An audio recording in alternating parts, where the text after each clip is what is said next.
Other This call is now being recorded. H2H by intermolecular hydrogen bonding. Okay, the example of beta pleated sheet was fibrine of silk and alpha helicitose keratin of hairs.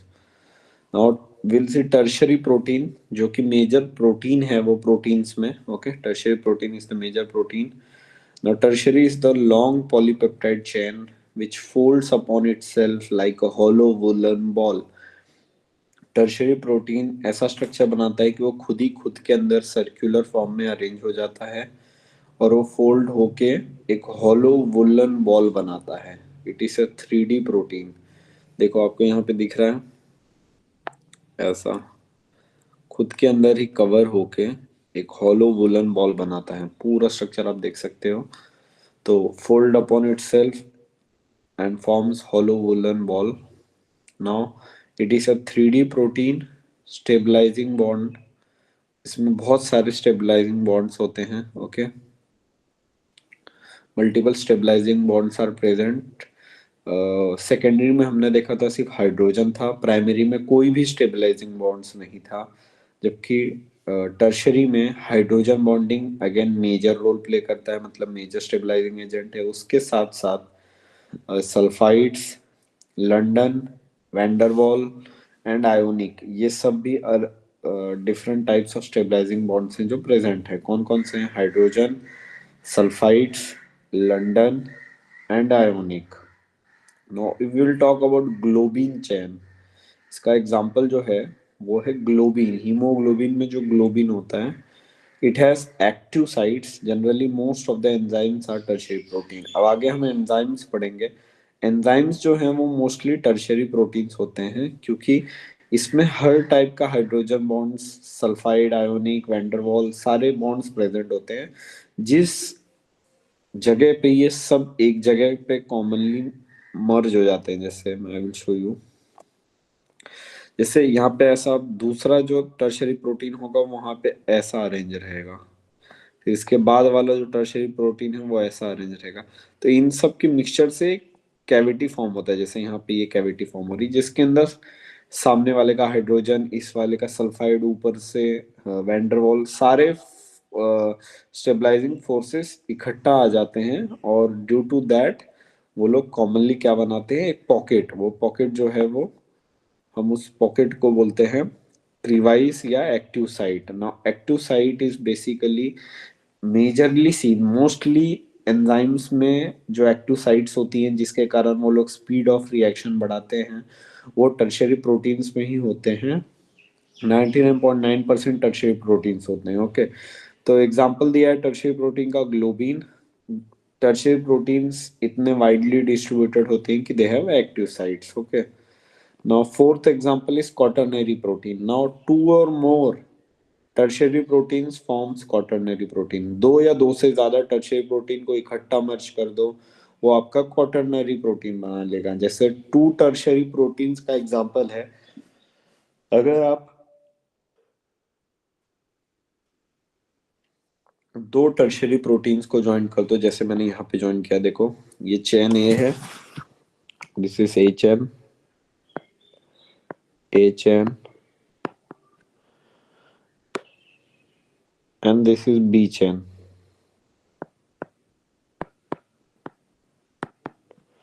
तो A chain B चैन दोनों भी, ए चैन पूरा पूरा एक tertiary चैन है, B चैन दूसरा एक tertiary चैन है, दोनों यूनाइट हो गए कौन से बॉन्ड से? सल्फर. इसका एग्जांपल है इंसुलिन. क्या एग्जांपल है इसका? इंसुलिन. ओके, वहीं चार ग्लोबिन चैन या चार टर्शरी चैन इकट्ठा हो जाए तो वो बना देता है हीमोग्लोबिन. ओके, क्या बना देगा? हीमोग्लोबिन. तो आई होप आपको समझा हो. दो टर्शरी एक साथ आ जाए इंसुलिन, चार आ जाए तो हीमोग्लोबिन, और भी स्ट्रक्चर्स है, आपको सिर्फ ये दोनों ही याद रखने हैं. तो अब प्रोटीन्स में हमने पहले अमीनो एसिड्स पढ़े, फिर अमीनो एसिड्स एक साथ आ जाए तो पेप्टाइड्स बनाते हैं. पेप्टाइड्स के लिए मिनिमम 10 अमीनो एसिड्स चाहिए.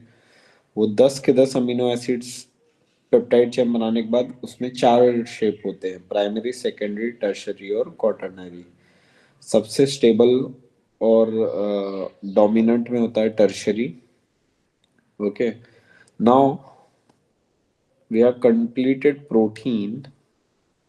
Okay, tertiary, secondary. Now just question is there कि अगर हमने हीट किया, हमारे पास प्राइमरी, सेकेंडरी, टर्शरी और क्वाटरनरी चारों प्रोटीन स्ट्रक्चर्स प्रेजेंट है, और मैंने चारों को हीट किया अलग अलग, तो कौन सा स्ट्रक्चर आफ्टर हीटिंग या आफ्टर डीनेचुरेशन वैसे का वैसे ही रहेगा, मतलब जैसा पहले था. तो अब आप लोगों के हिसाब से डीनेचुरेशन क्या होता है? डीनेचुरेशन इज हीटिंग दैट, कोई भी चीज को हीट करो और उसके बॉन्ड्स को तोड़ दो, जो भी मेन स्टेबलाइजिंग बॉन्ड्स है. तो नीट में इससे दो क्वेश्चन बनते हैं. पहला क्वेश्चन कि कौन स्टेबल रहेगा, तो आपको लगेगा टर्शरी, क्योंकि वो सबसे ज्यादा स्टेबल है. बट नहीं, जिसमें लीस्ट स्टेबलाइजिंग बॉन्ड्स होंगे वो स्टेबल रहेगा. तो हमने देखा सबसे मैक्सिमम स्टेबलाइजिंग बॉन्ड तो टर्शरी में है, तो डीनेचुरेशन में सबसे पहले टर्शरी अनस्टेबल हो जाएगा. और सबसे कम स्टेबल बॉन्ड्स हैं प्राइमरी में, क्योंकि उसमें एक भी स्टेबलाइजिंग बॉन्ड्स नहीं है. देखो यहाँ पे लिखा है no stabilising bonds are present. यहाँ मैंने आपको पढ़ाते वक्त कल ही लिखवाया था, कोई भी स्टेबलाइजिंग बॉन्ड, हाइड्रोजन, वैंडरवाल कुछ भी नहीं है प्राइमरी के पास. तो सबसे ज्यादा स्टेबल रहेगा प्राइमरी डीनेचुरेशन पे. ओके, सेकेंड क्वेश्चन नीट में जो पूछते हैं, कौन सा बॉन्ड डीनेचुरेशन ऑफ प्रोटीन में नहीं टूटता, तो वो है पेप्टाइड बॉन्ड. सिर्फ स्टेबलाइजिंग बॉन्ड डीनेचुरेशन में टूटते हैं, no peptide bond is affected. Non lipids, it can never form. Lipid जो है वो हमारा तीसरा ऑर्गेनिक बायोमोलिक्यूल्स है. पहले हमने कार्बोहाइड्रेट्स पढ़े, फिर हमने प्रोटीन्स पढ़ा, now we are studying lipids. Now let us start lipid. It can never form polymer. जैसे हमने देखा कार्बोहाइड्रेट पॉलीमर बना सकता है, प्रोटीन पॉलीमर चेन बना सकता है, अभी हमने देखा tertiary, quaternary. In fact nucleic acid बनाता है हमारा डीएनए, पॉलीमर है. बट लिपिड कभी भी पॉलीमर फॉर्म में एग्जिस्ट नहीं कर सकते, बिकॉज उनका मैक्सिमम जो है वो 3 नंबर का है. मतलब mono glyceride, diglyceride and triglyceride, they can not increase in number after triglyceride. तो दे आर नॉट पॉलीमर. सबसे पहले ये आपको नीट में इम्पोर्टेंट है. सेकेंड, इसके 3 टाइप्स हैं, simple, compound and derived. Simple, compound and derived. Simple के 2 टाइप्स हैं, saturated and unsaturated. You can see here simple has 2 types, saturated and unsaturated. Compound also have 3 types, phospholipids, sphingolipids and glycolipids. And derived too has 2 types, cholesterol and steroids. Yes, sterols. Okay. Now structure of lipid. अब इसके types पढ़ने से पहले पहले आपको lipid पता होना चाहिए. जैसे हमने प्रोटीन के स्ट्रक्चर्स पढ़ने से पहले अमीनो एसिड्स पढ़े, वैसे ही लिपिड के टाइप्स पढ़ने से पहले, चाहे वो सिंपल हो, चाहे वो कंपाउंड हो या डिराइव, पहले हमें लिपिड के बारे में पता होना चाहिए. तो लिपिड यूजुअली 2 चीजों से बनता है. पहला है फैटी एसिड और दूसरा है अल्कोहल ग्रुप, जिसको ग्लिसरॉल बोलते हैं. Okay, fatty acid plus glycerol या अल्कोहल, मेजरली अल्कोहल में ग्लिसरॉल ही यूज करते हैं, वरना और भी कोई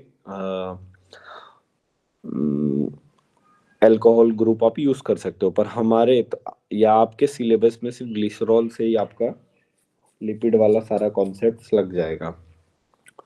तो 2 चीजें चाहिए, फैटी एसिड और अल्कोहल, अगर आपको लिपिड बनाना है. और इसके बीच में बॉन्डिंग कौन सी होती है? Ester bonding. जैसे हमने कार्बोहाइड्रेट्स में पढ़े ग्लाइकोसिडिक बॉन्ड्स, प्रोटीन में पढ़े पेप्टाइड बॉन्ड्स, वैसे ही आपके फैट्स में ईस्टर बॉन्ड्स होते हैं. ईस्टर बॉन्ड का फॉर्मूला होता है RC डबल बॉन्ड OR.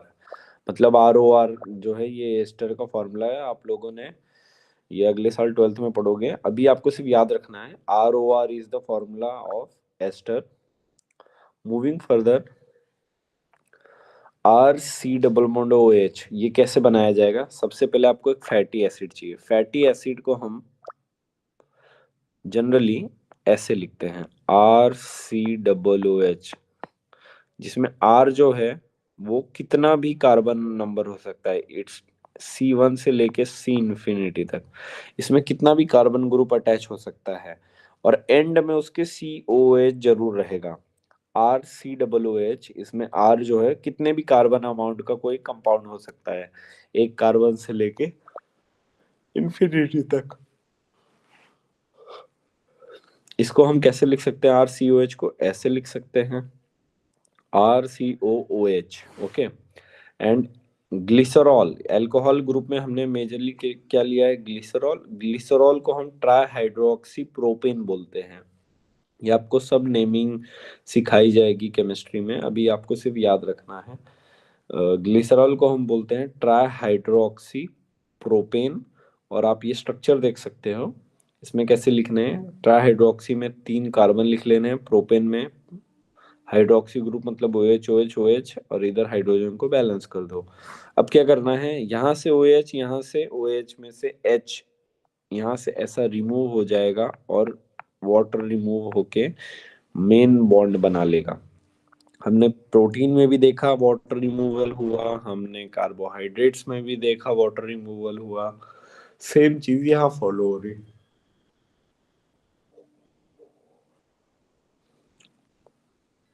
चाहे आप इसका H और इसका OH ले लो, चाहे इसका OH या इसका H, वाटर रिमूवल करो, वाटर रिमूवल के बाद क्या हो जाएगा? RC डबल बॉन्ड O, और ये जो एक O बचता है, दिस वन, वो शेयर हो जाएगा between hydroxy and fatty acid, और ये जो फॉर्मेशन है RCOOR, ये पूरा का पूरा सब्सटेंस R जैसा एक्ट कर रहा है, ये R है ही, और हमें ईस्टर बॉन्ड में यही चाहिए, RC डबल बॉन्ड OR, ये देखो ये रहा, और वो बन भी गया। तो यही कॉन्सेप्ट है कि आपको एस्टर बॉन्ड बनाने के लिए वाटर रिमूव कर देना है कार्बोक्सिलिक और हाइड्रोक्सी ग्रुप ऑफ ग्लिसरॉल से। आपको अगर नहीं भी समझा हो तो आप बस इतना याद रख लो, ROR बनाना है हमें, ताकि हम उसको एस्टर बॉन्ड बोल सकें। अब यहाँ पे हमने एक एस्टर बॉन्ड बनाया, अब और बाकी के 2 कार्बन, ये देखो ये 3 कार्बन है यहाँ पे, 1 2 3, हमने सिर्फ एक को ही हाइड्रोलाइज किया है, मतलब एक में ही एस्टर बॉन्ड बनाया है। ऐसे को हम बोलते हैं,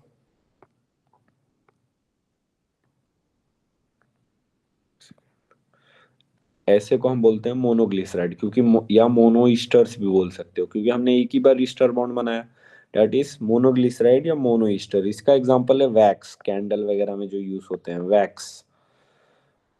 ट्राइग्लिसराइड्स को में 3 फैटी एसिड और एक ग्लिसरॉल ही होता है, ओके। मतलब मैं यहाँ पे एक और RO डबल बॉन्ड, ऐसा एक बॉन्ड बना दूं, ये पानी निकाल के सेम ऐसा, ये OH निकल जाए यहाँ के O के साथ, तो ये क्या बन जाएगा? डाइग्लिसराइड। और सिमिलरली एक बार और ये प्रोसेस कर दो तो हम उसको ट्राइग्लिसराइड बोल सकते हैं, okay. Now moving further, fatty acid या सिंपल, अब हम लोग पहला टाइप पढ़ेंगे, सिंपल लिपिड्स। सिंपल लिपिड्स में 2 चीजें आती हैं, fatty acids and fatty acids आता है। फैटी एसिड्स में 2 टाइप हैं, सैचुरेटेड एंड अनसैचुरेटेड। ये हम सिंपल लिपिड को पढ़ रहे हैं, जो पहला टाइप है सिंपल लिपिड। इसमें 2 टाइप्स हैं, सैचुरेटेड एंड अनसैचुरेटेड। मतलब ये जो आप फैटी एसिड है यहाँ पे देख रहे हो, ये सैचुरेट मतलब डबल बॉन्ड का भी हो सकता है, सिंगल बॉन्ड का भी हो सकता है। सैचुरेटेड हो और अनसैचुरेटेड हो, दोनों क्या फर्क है? में सिंगल सिंगल बॉन्ड होते हैं, अनसैचुरेटेड में सिंगल के साथ साथ कुछ डबल या ट्रिपल बॉन्ड्स भी होते हैं। जनरली एनिमल ओरिजिन होता है, वो प्लांट ओरिजिन होता है।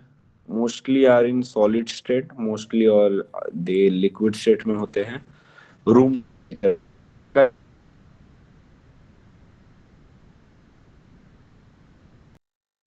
इसमें स्ट्रक्चर 15 है, और एक इंक्लूडिंग कार्बोक्सिलिक ग्रुप है। और अनसैचुरेटेड में 2 टाइप्स है, MUFA and PUFA. MUFA is mono unsaturated fatty acid, जिसमें एक ही डबल बॉन्ड या ट्रिपल बॉन्ड हो। इसका एग्जांपल है ओलिक एसिड। ओलिक एसिड के अंदर एक ही डबल बॉन्ड प्रेजेंट होता है, triple bond. And पूफा, poly unsaturated fatty acid, जिसमें आर्किडोनिक एसिड एग्जांपल है, इसका फॉर्मूला है 20:4, जिसमें 4 डबल या ट्रिपल बॉन्ड प्रेजेंट है, बाकी सब सिंगल बॉन्ड है। फिर लिनोलेनिक एसिड है 18:2 एंड लिनोलेनिक में है 18:3। ये आपको एज इट इज याद रखना है। यहाँ पे 18 इंडिकेट्स द टोटल कार्बन, इसमें 17 जो है वो फैटी एसिड होगा और एक जो होगा वो COH होगा। कैसे, मैंने अभी आपको यहाँ पे बताया था कि फैटी एसिड का फॉर्मूला होता है RCOOH। ये देखो RCOH। अब RCOH में R जो है वो कितना भी हो सकता है, और प्लस ये वाले कार्बन को भी गिनोगे ना COH का, तो मिला के एक एक्स्ट्रा हो जाता है। तो जैसे हमने यहाँ पे एग्जांपल देख रहे हैं लिनोलेनिक के, लिनोलेनिक में 18 कार्बन है, 18 में से 17 फैटी एसिड होगा और 18 वाला COH वाला कार्बन होगा, तो इसको गिन के 18 है। तो आपको एक माइनस करना पड़ेगा जितनी बार आर्गेनिक 20 है, तो 19 फैटी एसिड का होगा और एक COOH होगा। ओके, अगर आपको नहीं समझ रहा हो तो भी आप नंबर लर्न कर लो, क्वेश्चन उसी पे आएगा कि पैल्मेटिक में कितने हैं 16, आर्किडोनिक में कितने हैं 20। Now compounds conjugate lipids, second type है कंपाउंड या कॉन्जुगेट लिपिड। पहला था सिंपल जो हमने देख लिया, अब सेकंड है कंपाउंड या conjugate lipid. They are esters of fatty acids having other group. अब कंपाउंड या कॉन्जुगेट का मतलब होता है इसके अंदर मिक्सचर होता है लिपिड के साथ साथ कोई और ग्रुप का। तो उसका एग्जांपल है फॉस्फोलिपिड पहला, इसमें फैटी एसिड प्लस ग्लिसरॉल तो होता ही है क्योंकि ये लिपिड है, प्लस इसमें फॉस्फेरिक ग्रुप होता है, मतलब एक इनऑर्गेनिक ग्रुप। जबकि फैट्स क्या है, एक ऑर्गेनिक ग्रुप है। तो ऑर्गेनिक ग्रुप के अंदर अगर इनऑर्गेनिक ग्रुप आ जाए प्लस उसमें कोलिन ग्रुप लग जाए तो उसको हम बोलते हैं compound lipids. Okay, phospholipid plus glycerol plus phosphoric acid plus choline, इसको बोलते हैं फॉस्फोलिपिड्स। इसका स्ट्रक्चर कैसा है, ये हमारा एज इट इज वैसा ही है। ट्राइहाइड्रोक्सी प्रोपेन आप ये देख पा रहे हो, 1 2 3, इसमें कोई चेंज नहीं आया है। और हमने जैसे यहाँ पे मोनो ईस्टर्स बनाया था, ये देखो ये वाला, वैसे ही हम वहां पे भी बना रहे हैं। Oh shit, just a second, give me yes.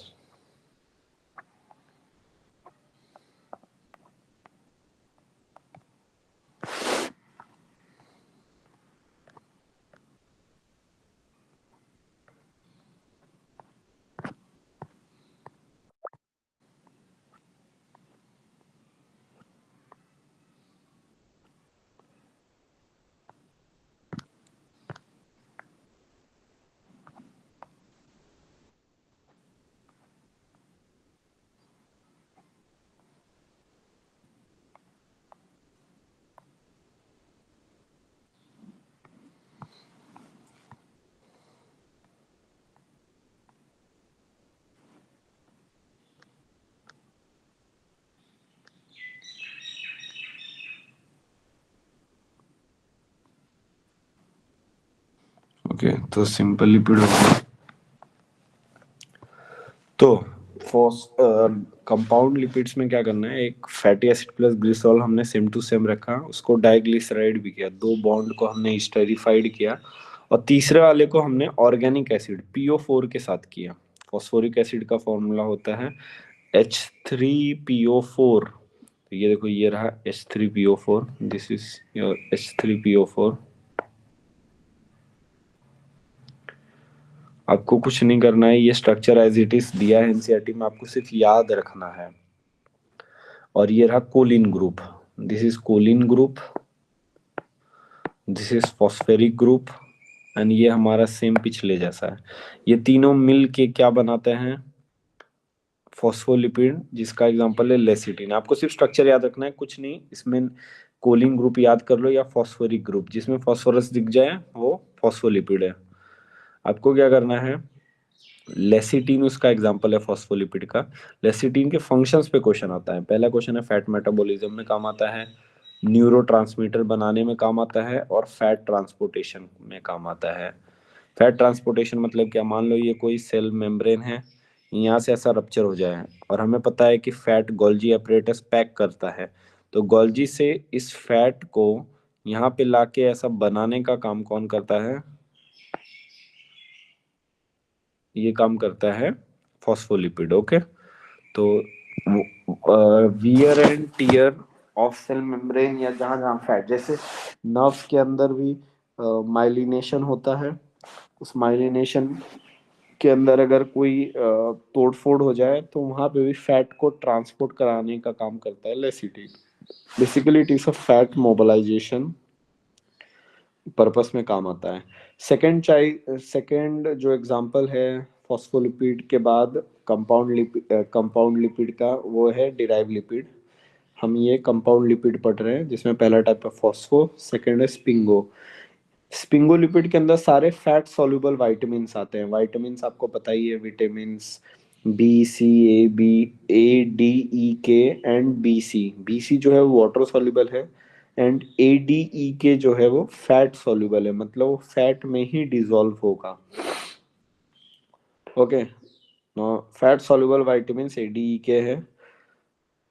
बस आपको इतना ही याद रखना पड़ेगा स्पिंगोलिपिड में। डिराइव लिपिड की अगर बात करें, they are not true lipid but they show fat like property. अब डिराइव लिपिड नाम ही है, डिराइव मतलब उसको डिराइव किया गया है, उसकी प्रॉपर्टीज जो हैं वो लिपिड जैसी हैं, but they are not the true lipid. और हमें ये भी पता है कि लिपिड बायो माइक्रो मॉलिक्यूल्स है, but they show the property of bio macro molecule, they are not true bio macro molecule. अब डिराइव लिपिड का एग्जांपल है कोलेस्ट्रॉल। कोलेस्ट्रॉल जो है वो मोस्ट अबंडेंट एनिमल फैट है। एनिमल में सबसे ज्यादा फैट जिस फॉर्म में मिलता है वो कोलेस्ट्रॉल है, जिसका फॉर्मूला भी मैंने लिखवाया है C27H25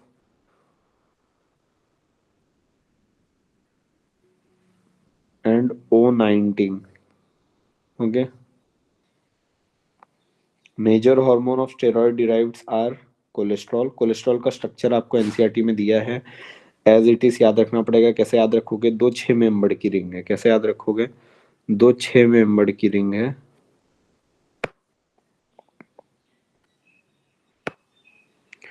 दो 6 मेंबर की बेंजीन, सॉरी, दो 6 मेंबर रिंग्स हैं। ठीक है, फिर फर्स्ट फ्लोर पे अगेन एक स्टेप ऊपर जाओ, ये देखो ये ग्राउंड फ्लोर है, फर्स्ट फ्लोर, वहां पे भी 6 मेंबर रिंग है।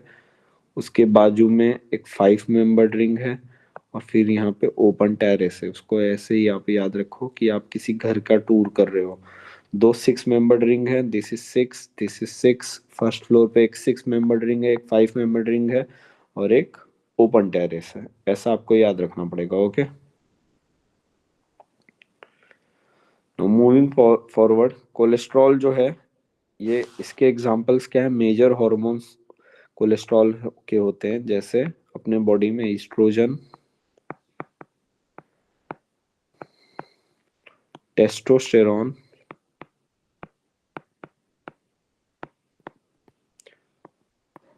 Progesterone,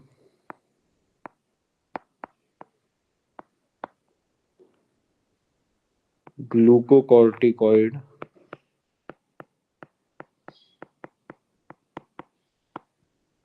and mineralocorticoid. ये 5 हार्मोन्स आपको याद रखने पड़ेंगे पूरे बॉडी में। यही मेजरली कोलेस्ट्रॉल हार्मोन्स है, मिनरलोकॉर्टिकॉइड्स।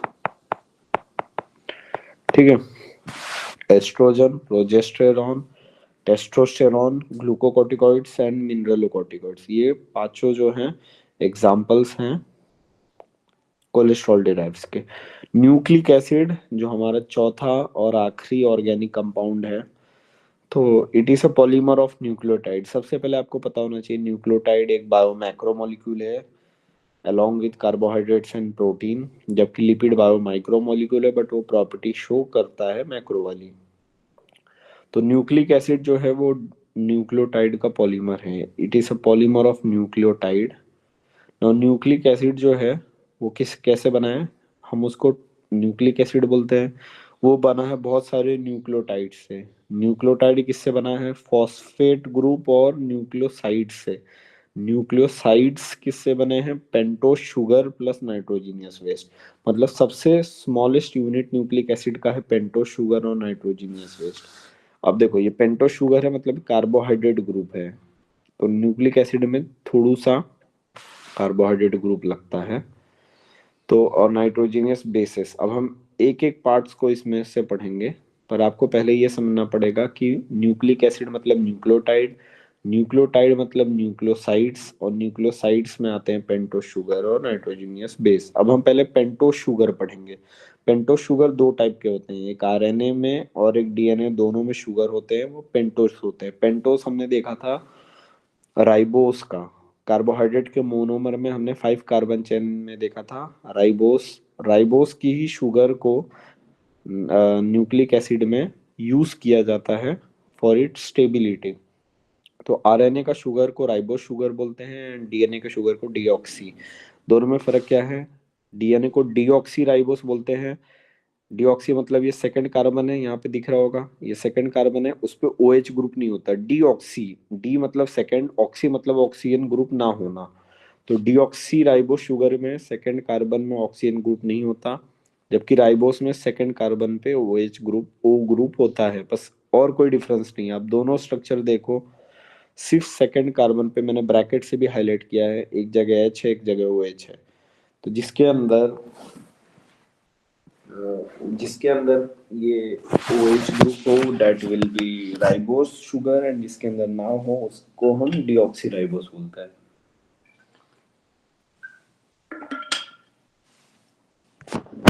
डन। तो हमने पहला पार्ट खत्म किया पेंटोस शुगर का।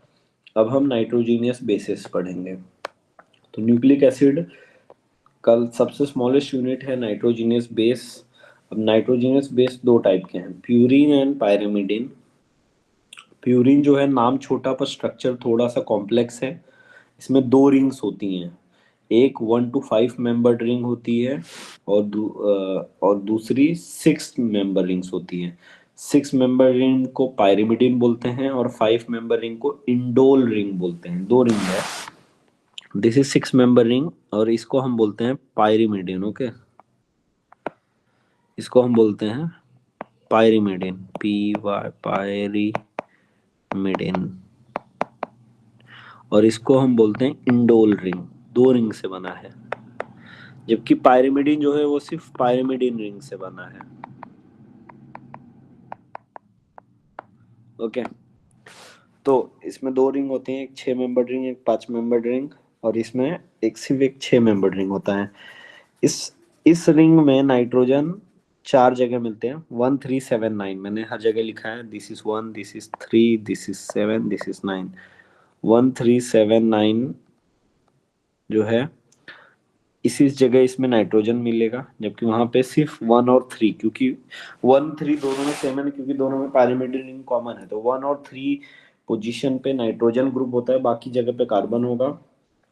मतलब 4 पे कार्बन होगा, 5 पे कार्बन होगा, 2 पे कार्बन होगा, और यहाँ पे 1 3 7 9 पे नाइट्रोजन होता है।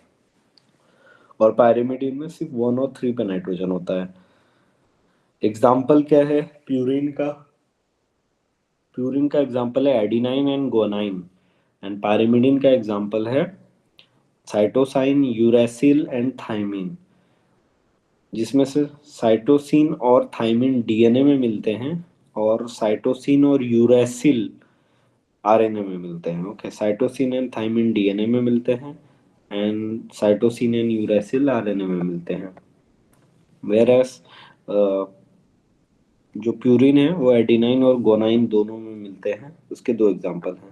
अब नाइट्रोजीनियस बेस, न्यूक्लियोसाइड और न्यूक्लियोटाइड दोनों में क्या फर्क है? देखो न्यूक्लियोटाइड में तो फॉस्फोरिक एसिड आ जाएगा, तो उसके नाम क्या एंड में एसिड हो जाएगा। न्यूक्लियोसाइड में शुगर एडेड हो जाता है, जबकि नाइट्रोजीनियस बेस में वो प्योर फॉर्म में होता है। तो नाइट्रोजीनियस बेस में एडिनाइन जो होता है वो शुगर के बाद एडिनोसाइन बन जाता है, और उसमें फॉस्फेट लग जाए एडिनाइलिक एसिड लग जाता है। कैसे लगेगा? देखो आपने यहाँ देखा, नाइट ये नाइट्रोजीनियस बेस है, अगर ये शुगर के साथ आ जाए तो हम उसको न्यूक्लियोसाइड बोलेंगे। तो नाइट्रोजीनियस प्लस पेंटोसिस न्यूक्लियोसाइड, तो न्यूक्लियोसाइड में हम INE लगाएंगे, और उसमें अगर फॉस्फेट ग्रुप ऐड कर देंगे तो उसको न्यूक्लियोटाइड बोलेंगे। तो देखो एडिनाइन में अगर शुगर ऐड कर दो एडिनोसाइन बन जाएगा, उसमें फॉस्फोरिक एसिड ऐड कर दो एडिनाइलिक एसिड बन जाएगा। अगेन गुआनाइन में जो कि प्यूरिन है, उसमें अगर शुगर ग्रुप ऐड कर दो तो गुआनोसिन बन जाएगा, और फॉस्फेटिक एसिड डाल दो गुआनाइलिक एसिड बन जाएगा। ये ऑड मैन आउट आता है। आपको न्यूक्लियोसाइड के 3 एग्जांपल दिए होंगे, एडिनोसाइन, गुआनोसाइन और साइटिडीन, और वहां से आपको एक न्यूक्लियोटाइड दिया रहेगा एडिनाइलिक एसिड। तो आपको ऑड मैन आउट पहचानना है कौन सा न्यूक्लियोसाइड है कौन सा न्यूक्लियोटाइड है। साइटोसिन की बात करें तो उसमें शुगर आ जाएगा तो उसको साइटिडीन बोलेंगे, और उसमें अगर न्यूक्लियोटाइड्स आ जाएंगे, उसमें फॉस्फोरिक एसिड आ जाएगा तो उसको साइटिडाइलिक एसिड बोलेंगे। थाइमिन में अगर शुगर ग्रुप आ जाएगा थाइमिडीन बोलेंगे, और उसमें फॉस्फोरिक एसिड आ जाएगा तो थाइमिडाइलिक एसिड बोलेंगे। यूरेसिल के अंदर अगर शुगर ग्रुप आ जाए उसको यूरिडीन बोल देंगे, अगर उसमें फॉस्फोरिक एसिड आ जाए तो उसको यूरिडाइलिक एसिड बोलते हैं। चार गाफ रूल क्या बोलता है? प्यूरिन जितने होते हैं उतने पैरामीडियन होते हैं, मतलब ए जितना होगा उतना टी होगा, और जितना जी होगा उतना सी होगा। ए जितना होगा उतना जरूरी नहीं है कि जी भी हो। जैसे फॉर एन एग्जांपल, अगर हमारे पास 6 न्यूक्लिक एसिड्स हैं तो उसमें से अगर 2 ए हैं तो टी भी 2 होगा, बट ए 2 है तो जी भी प्यूरिन है तो जी 2 नहीं होगा, जी 4 होगा, और सी भी उसके बराबर 4 होगा। ऐसा स्ट्रक्चर है, ठीक है। तो ये आपको समझना पड़ेगा, A is directly proportional to T and G is directly proportional to C. ये 4 ग्राफ रूल है। इसके रिलेटेड एक क्वेश्चन मैंने दिया है, in a DNA strand 20% of adenine is there, find the remaining percentage. तो एडिनाइन 20 है तो थाइमिन कितना हो जाएगा 20, तो टोटल कितना हो जाएगा 40। 40 को 100% में से माइनस कर दो, बचेगा 60। 60 में 2 चीजें आ जाएंगी, जी आ जाएगी 30 और सी भी आ जाएगा 30। तो ये टी का परसेंटेज आ जाएगा 20% और सी का आ जाएगा 30%। सब गिन लो, हो जाएगा 100%। पर अगर क्वेश्चन मैंने दिया A25 है फाइंड द रेस्ट, तो A25 है तो टी भी 25 हो जाएगा, हो गया 50। बचे हुए 50 में जी और सी हो जाएंगे। ओके,